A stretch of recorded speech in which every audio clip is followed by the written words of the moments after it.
Good afternoon. Thank you for joining us today. My name is Jeff Laporte, and I'm the Education Committee Chair for the Illinois Society for Cardiopulmonary Health and Rehabilitation, otherwise better known as ISCHR. It is my pleasure to introduce our speaker today, Dr. Cemal Ozemek. We'll be talking about applications of cardiopulmonary exercise testing in heart failure and prognostic utility. Some of you will recognize Dr. Ozemek from our panel discussions as our moderator and present at this past ISCHR annual meeting. Dr. Cemal Ozemek is an excellent speaker. Background, he is a clinical assistant professor and director at the University of Illinois at Chicago Cardiac Rehabilitation Program.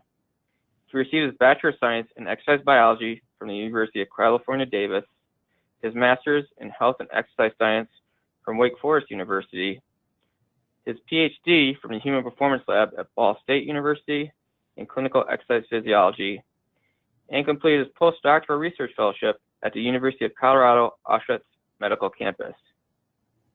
He has over 8 years of cardiac rehab experience. And Dr. Ozemek has authored and co-authored numerous articles in journals such as ACSM, Exercise Sports Science Reviews, Medicine, Science and Sports and Exercise, Journal of Clinical Exercise Physiology, is a journal reviewer for numerous journals such as the Journal of Cardiopulmonary Rehabilitation and Prevention. He also is a legislative co-chair for the Clinical Exercise Physiology Association and is one of our committee members for the Education Committee for ISCHR. And without further ado, Dr. Cemal, thank you for presenting for us today. Jeff, thank you so much for that kind introduction, and thank you very much for inviting me to give this talk on cardiopulmonary exercise testing in patients with heart failure. This is a topic that I'm truly passionate about, not only from an investigative standpoint, but also in the application standpoint, where we do cardiopulmonary exercise tests before and after our phase 2 cardiac rehab program. And what I'd like to achieve today is to be able to kind of present some measures that are highly prognostic in heart failure patients and some measures that extend beyond, what we're familiar with, functional capacity and VO2. Now, these types of presentations are, unfortunately, we have to keep them short because we can literally have 1 to 2 full years classes solely on cardiopulmonary exercise testing. Recently, I've been fortunate to be invited to contribute to a state-of-the-art review paper in JACC that really nicely kind of outlines comprehensively cardiopulmonary exercise testing. So this would be an excellent resource for you all to read over, just to be able to get further information that I unfortunately won't be able to present in this presentation. First off, I'd like to talk about the typical exercise test that we experience or perform in hospital settings, and it's usually on this left side right here, the 12-lead ECG or the symptom-limited exercise test. With this test, it's primarily used for diagnostic purposes to be able to look for signs and symptoms that might be indicative of heart disease. We can look for arrhythmias, look at blood pressure and heart rate response to exercise as well as recovery, and assess an individual's functional capacity, which has been shown to be highly prognostic of mortality. Now, although there are a number of beneficial traits that we can kind of get from these exercise tests, there is a major limitation. And because the test is completely dependent on an individual's ability to perform a maximal effort and their subjective assessment of their effort, we really don't truly know if they achieve an objective maximal effort. We tend to use cutoffs like 85% of age-predicted maximal heart rate, but we can all appreciate the limitations with this, as there's wide variances in an individual's maximal heart rate. Now, one solution to that is to perform a cardiopulmonary exercise test where we're collecting expired gases. Not only can we acquire the same data that we can through a 12-lead ECG test only, we're able to acquire a lot of great information from the expired gases, particularly looking at an individual's effort to be able to objectively determine if they gave a subjective submaximal or a maximal effort. In addition to that, what we're able to do is actually measure an individual's cardiorespiratory fitness. Whereas in a symptom-limited exercise test, where we're not getting these assessments, we're calculating METs based off of the speed and the grade that they achieve. And there's a lot of variance associated with this as well. So with a cardiopulmonary exercise test, we can measure CRF, or cardiorespiratory fitness. In addition to that, we can get a lot of great information that gives us a good idea of the individual's physiologic state, particularly in individuals with heart failure. So we'll talk about VE, VCO2 slope, EOV, end-tidal CO2, VO2 flattening, and one measurement that has been shown to be highly prognostic, percent predicted VO2 peak. Now we can imagine if we have an individual with heart failure, someone who is 80 years old with heart failure will likely have a lower VO2 compared to someone who is 50 with heart failure. Because we're not factoring in the age component, it makes it difficult to determine how poor the individual's fitness is, or their outlook, their trajectory. By normalizing it to age and gender, we are able to look at the percent predicted VO2 peak and be able to compare those two individuals and their prognosis. So the one addition to the cardiopulmonary exercise test, as I mentioned, is the collection of expired gases that can be measured breath by metabolic cart to be able to characterize the O2 consumption, or VO2, CO2 production, or VCO2, ventilatory volumes and rates, VE, as well as ventilatory threshold, which we would be able to utilize for exercise prescription, as well as end-tidal CO2, which I'll be getting into a little bit more in subsequent slides. Looking at different combinations with these measurements, we're able to get a pretty good understanding of the individual's physiologic state. Now, when we're starting off with exercise testing, this landmark paper by Cora is a fantastic place to start.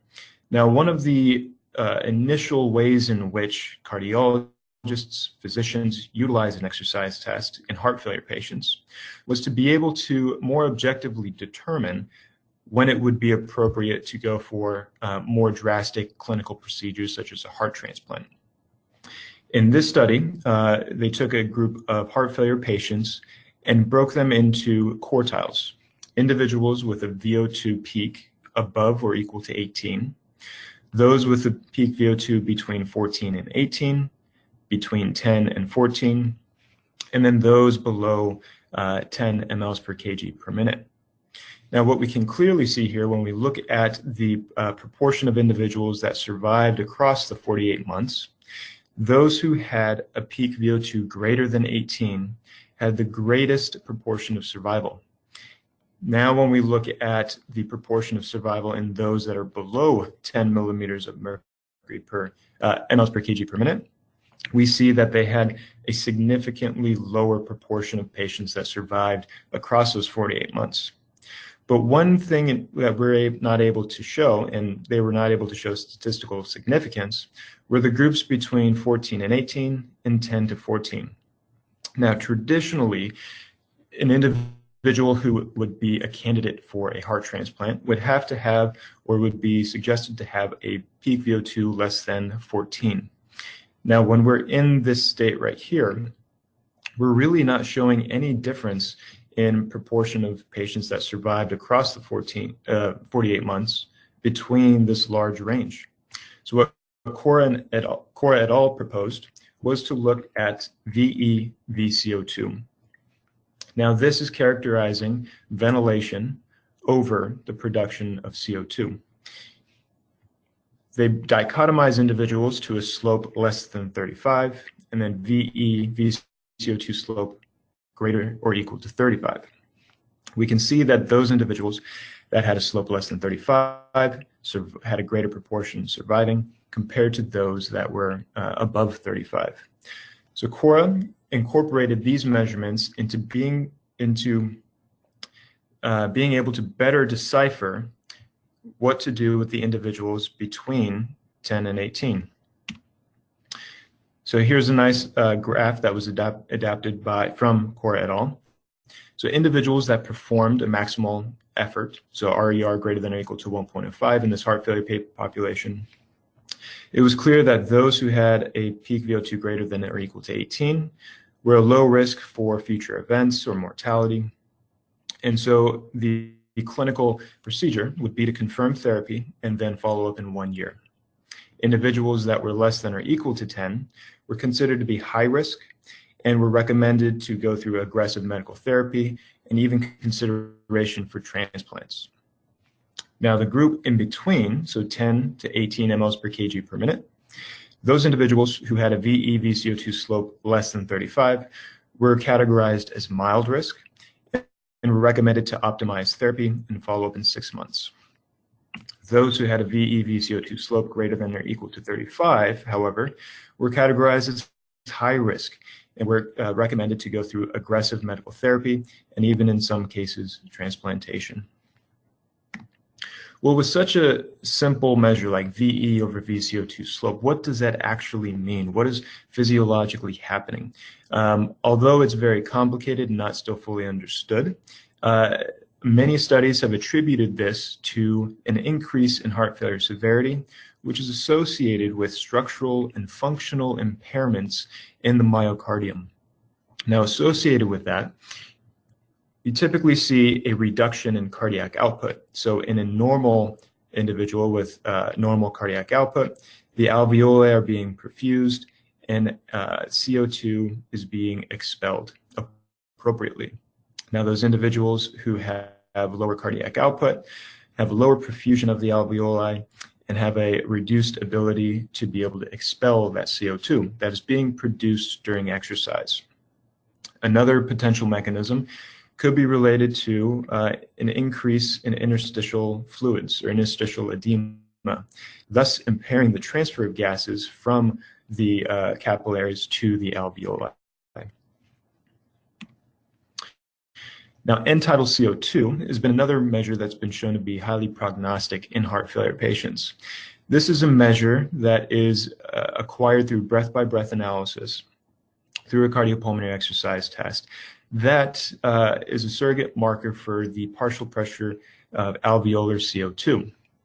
Now, in this graph right here from Matsumoto et al., from a 2000 article in JACC, they took in a group of individuals who were either controls, so age-matched, New York Heart Association Class 1 heart failure, NYHA Class 2, NYHA Class 3.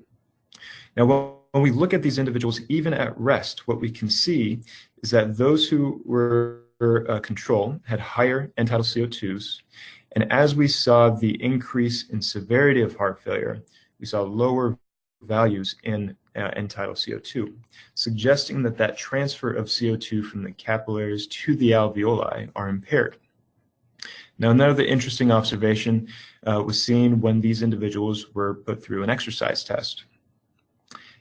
Although all groups saw increases in end-tidal CO2, what we can see across the stages with increases in intensity shown by Watts is that the individuals who had a greater or worse severe heart failure status saw a lower rise in end-tidal CO2 compared to individuals who were controls and those who had NYHA Class 1, suggesting again that transfer of CO2 is diminished potentially through reduced cardiac output or interstitial edema.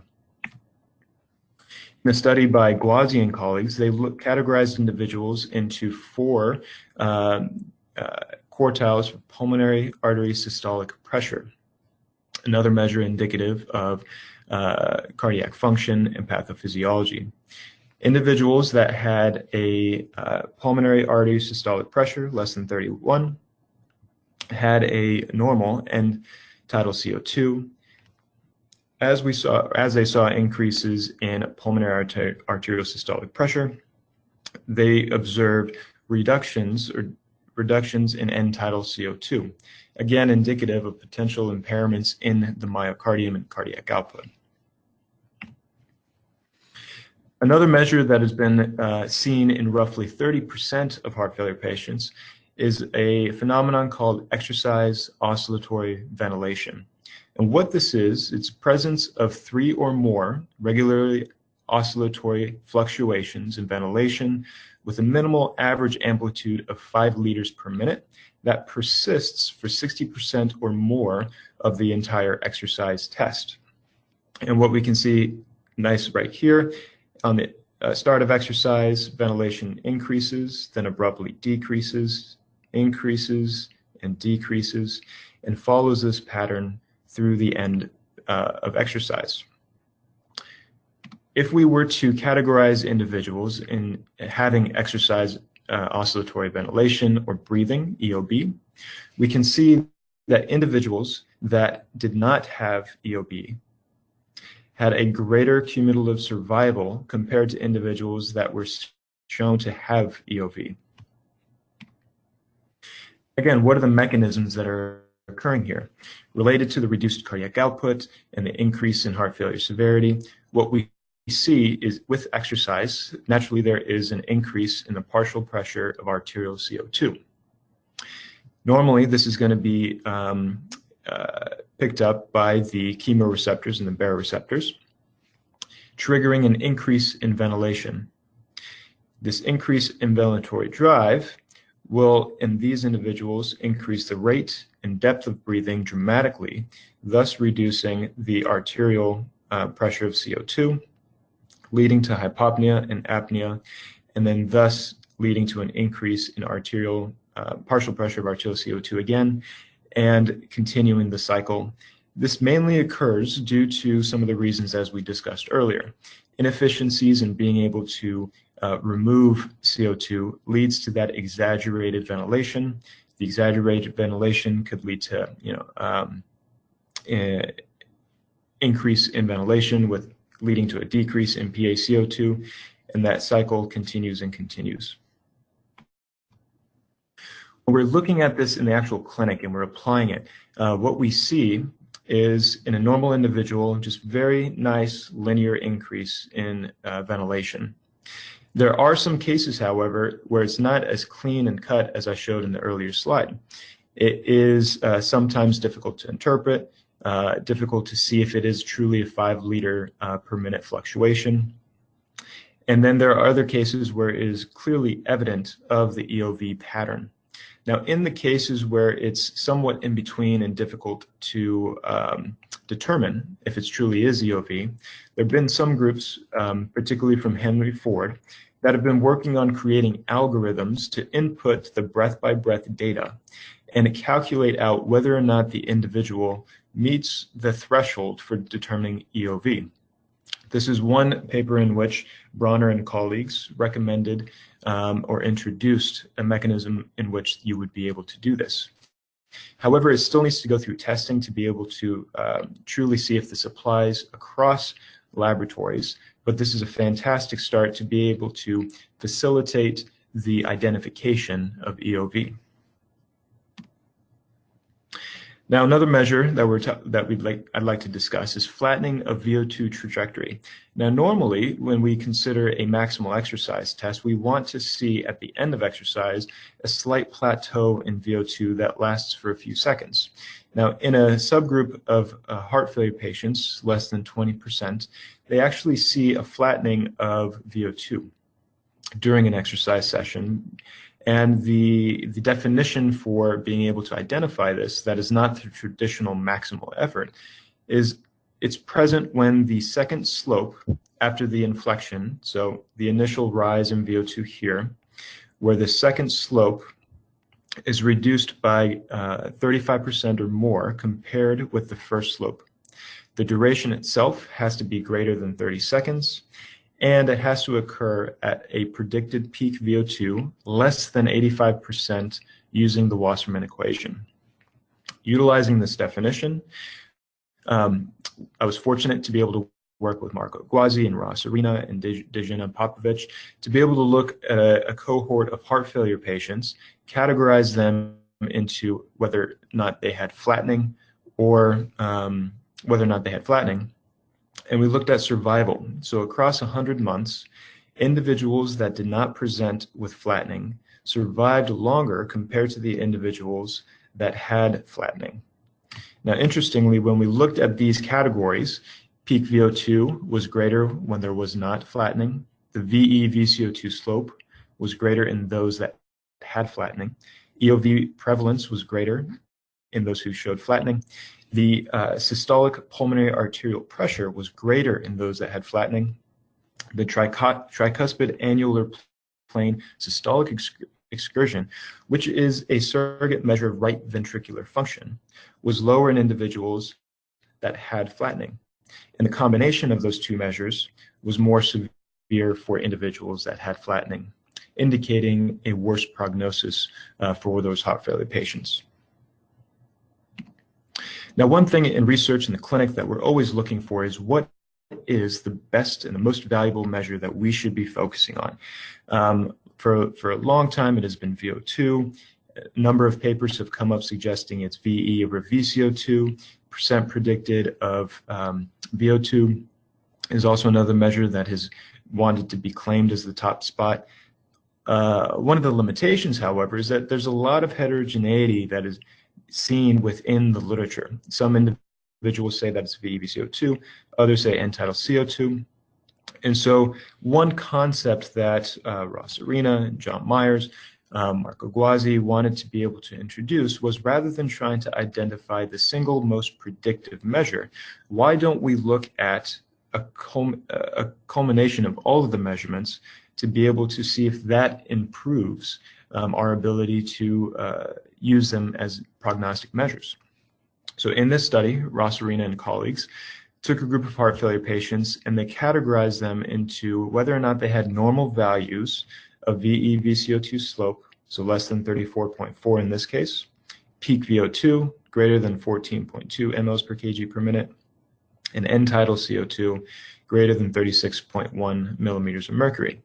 Now, the individuals that had three normal measurements had 95% event-free observation across the 12 months. So the events were categorized as cardiac-related mortality or hospitalization.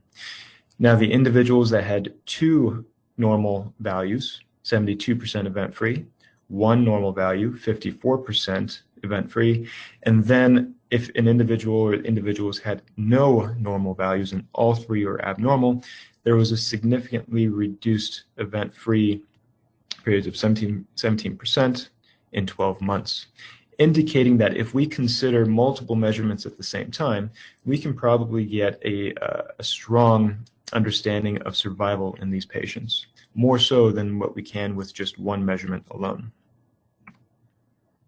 Now, when it comes to interpretation of all the measurements that we discussed here today, it can be very difficult when presenting this to a physician, a cardiologist, other clinicians. Now, when I look at this graph, of course, I can geek out with this for hours. However, if an individual is not familiar with exercise testing, interpreting some of these values, this could be very confusing and really not helpful at all. One suggestion that has been brought up by Ross Arena, Marco Guazzi over a number of review papers and guidelines is to be able to categorize these values and color code them to be able to provide a visual interpretation of what they mean. So individuals with normal VE-VCO2 slopes, peak VO2, EOV, end-tidal CO2 would be identified as green. As we see an increase in severity, we go from yellow, orange to red. What we've been doing in our testing facility is providing our cardiologists and our physicians with a printout of these measurements ranging from symptoms, chest pain, heart rates, blood pressure responses, ECG responses, and then our cardiopulmonary measurements here in the bottom. We categorize their responses into different colors. Now the cardiologist is able to have a visual representation such that if they see more green values than other colors, this is indicative that the patient is doing quite well. Now, on the other hand, if the majority of these measurements were red, this would be a visual indication that the patient should probably undergo some aggressive medical management maybe some changing with medications, certainly starting a cardiac rehab program, increasing fitness. And this way, we're bringing everyone on the same page, and we're being able to utilize all these measurements effectively rather than interpreting these outcomes through complicated graphs. So in conclusion, the cardiopulmonary exercise test should really be used to help guide the characterization of the heart failure disease state, rather than using it to identify specific pathophysiology. Now, the outcomes from the cardiopulmonary exercise tests can also help identify secondary issues and may provide a clear objective in deciding the best course for a patient's treatment. And lastly, although each outcome from the cardiopulmonary exercise test are strong predictors of prognosis, when they are considered collectively, the prognostic utility of a cardiopulmonary exercise test truly becomes greater. Now, I'd like to thank everyone for your time and attention during this presentation, and really hope that I was able to give you a new appreciation for the versatility of a cardiopulmonary exercise test compared to a traditional symptom-limited stress test. However, if your laboratories don't have the capabilities of performing a cardiopulmonary exercise test, certainly pushing for exercise testing not only for diagnostic purposes, but looking for pre and post cardiac rehab outcomes and function, as well as enhancing our ability to prescribe exercise, should really be pushed in your clinics. As always, I'm always available through email. Please feel free to contact me, and thank you again for your attention.